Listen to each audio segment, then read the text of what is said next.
How's it going, everybody? I'm here to give you a review on the Eart GW2P-SE. It's kind of a mouthful. What a beautiful guitar, though, for the price. These retail, I think, I got this one on Amazon, $369 on Prime. For an Amazon guitar, who would have thought you can get decent guitars on Amazon nowadays? This is the box it comes in. I was kind of disappointed in...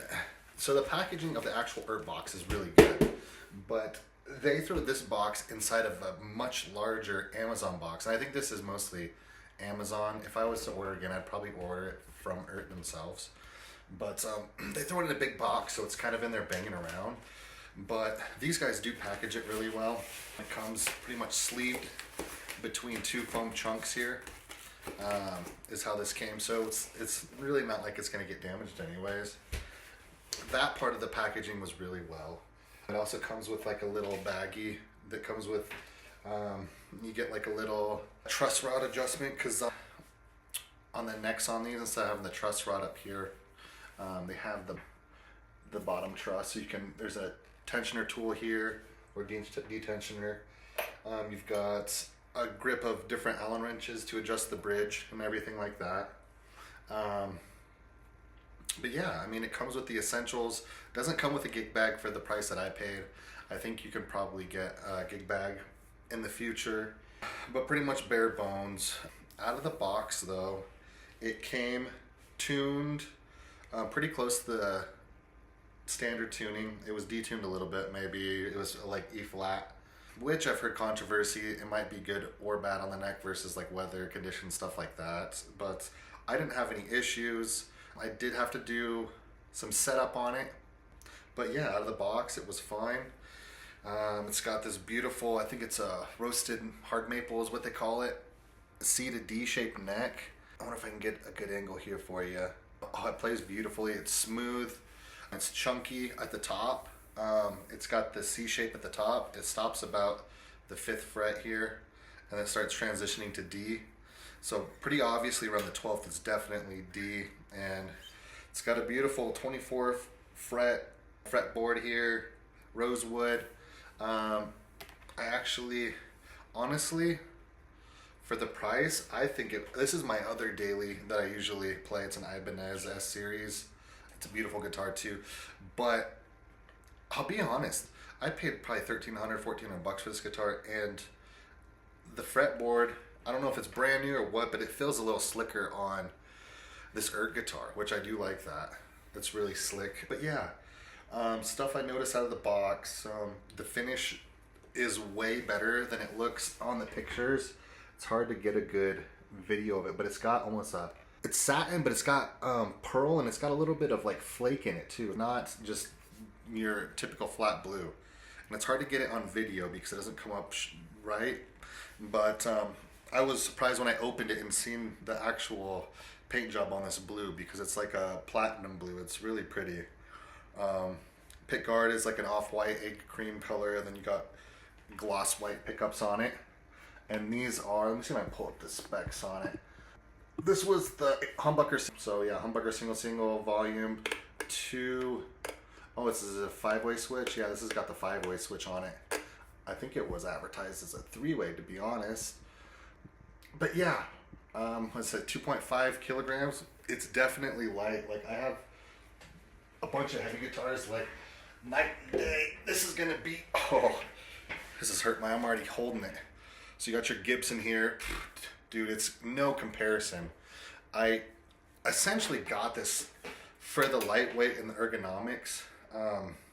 I originally wanted to get a Strandberg, but I wasn't completely sold on the trapezoid necks, whatever they call them.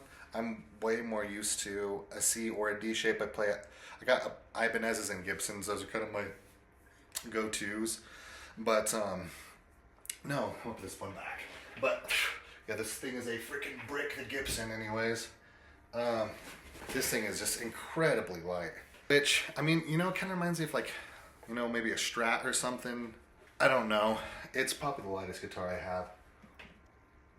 Yeah, definitely lighter than my Kiesel over here too. Just kind of comparing it to things. But anyways, lightweight, definitely. But no, I was really impressed out of the box. I did have to do some, excuse me, some intonation, of course. That's kind of practical on, or it's kind of a typical thing you got to do on this kind of stuff.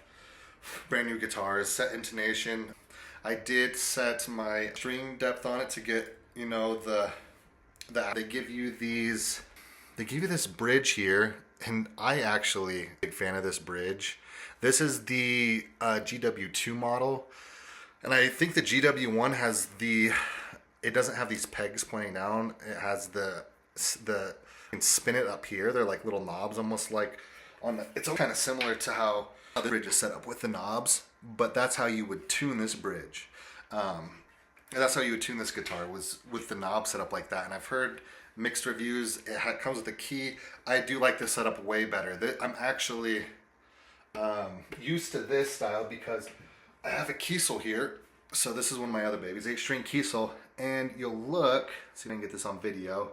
The comparison of these, they're damn near identical. I wouldn't, you know, being that a lot of this was probably China made, I wouldn't be surprised if they copied the design, because it's damn near identical. You got the two adjustments, and then you got the truss.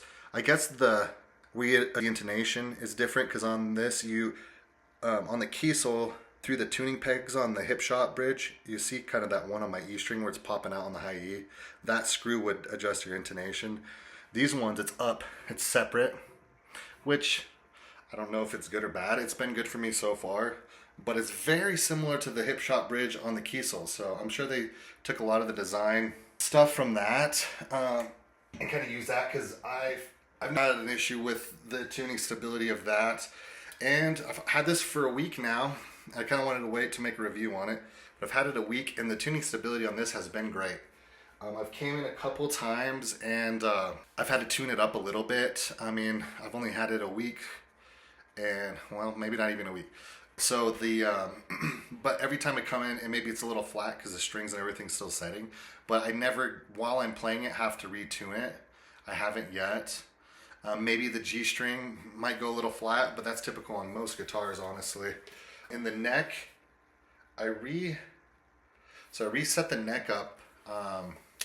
The neck was a little bowed in, but I live up in Wyoming. It's high elevation. I don't know where these are manufactured. So there's a lot of variables in play there, and I'm not dogging them for that. So overall, out of the box was super nice.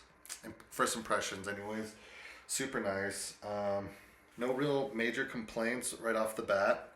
I guess I'll go into the stuff that I don't like about it. One of the first things I did that kind of bugged me was these. I messed with the knobs, and I don't know if I'll try to see if you can hear it on the camera, but they're really noisy. And without any, see if this one will, this is the Ibanez for just a reference. Minimal to no noise on these. But I did take, I noticed when I was looking at it, in between here there was like a little bit of plastic, like if it was, maybe there was like a plastic cover on this pick guard and they peeled it off, but there was some stuck under. I think I cleared most of it out, and it still sounds a little, and not to mention, do I have the, yeah. For the most part, it's, you know, it doesn't give me any feedback through the amp. It's making noise because I was tapping my strings on here. Same with the, well, let me turn this up. No real major noise out of the selector switch either, you know. Overall, besides that slight, I mean, and that's being real nitpicky. I'm trying to think of stuff that I don't like about it, because there's so much that I do like.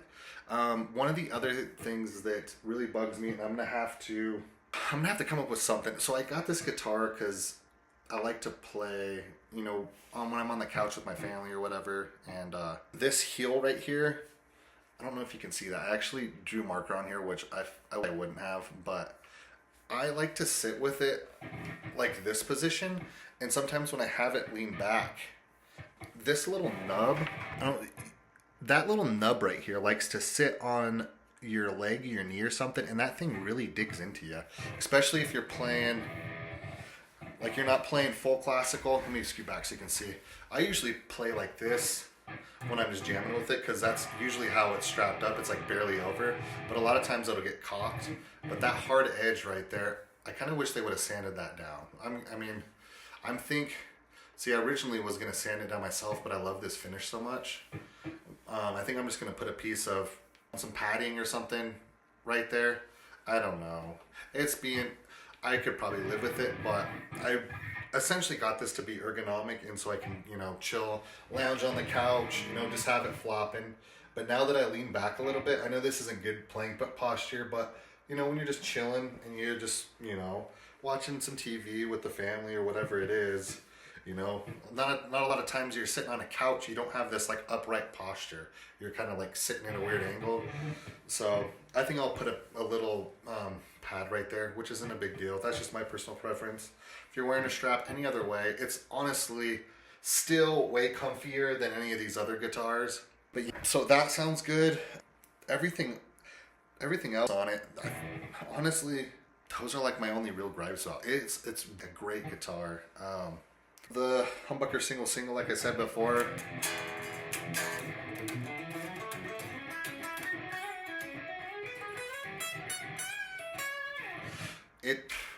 I have a pretty kick-ass amp setup too, but this humbucker, I was gonna trade it out for a Seymour Duncan, and I think I'm gonna hold off a while because I've got DiMarzios in that for passive, and this is equally as comparable. It might be a little hotter than my DiMarzio in here. And I play a lot of metal. I play kind of like fusion style stuff too. I usually play with distortion. It's kind of why I went with this.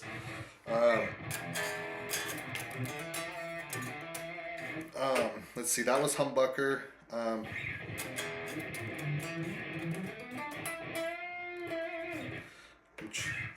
flipping through the selectors here so you can...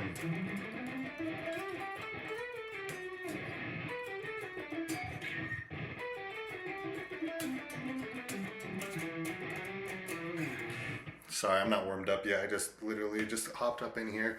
This is the, so this would be these two single coils.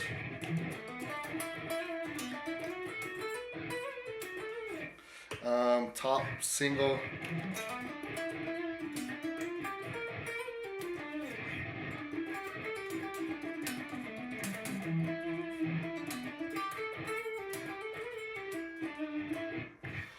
So that, you can't, I got such heavy distortion, it's hard to distinguish them. Let me see if I can go to a clean channel and you can really hear, so this is my clean bean channel, I call it. This would be humbucker, it's got a little bit of grit to it. Turn this up for you.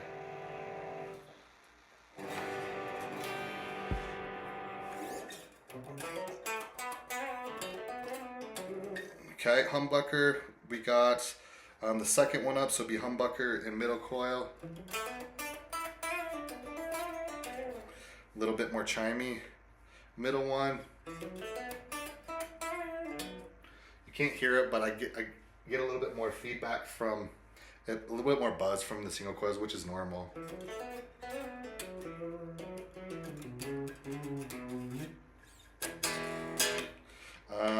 The split between these two here.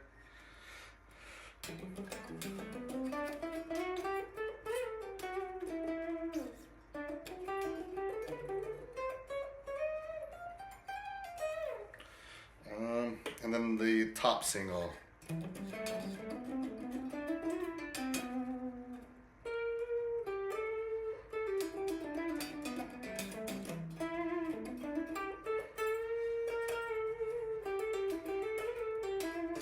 Very clean though. I was so blown away. These, for a budget guitar, I thought I was gonna have to change out a bunch of stuff. I was gonna get the electronics and do the whole thing, but it's very impressive what this thing is able to kick out.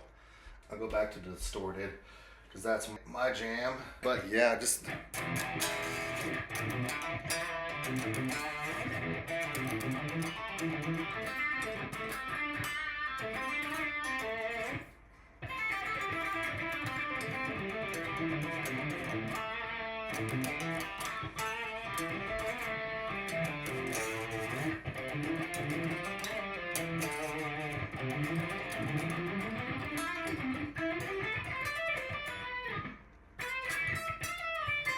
have the gate really high on this too. I've got all kinds of guitars, so that gets kind of messed up here, but it's not as hot as the active, so I got to kind of change my gate. But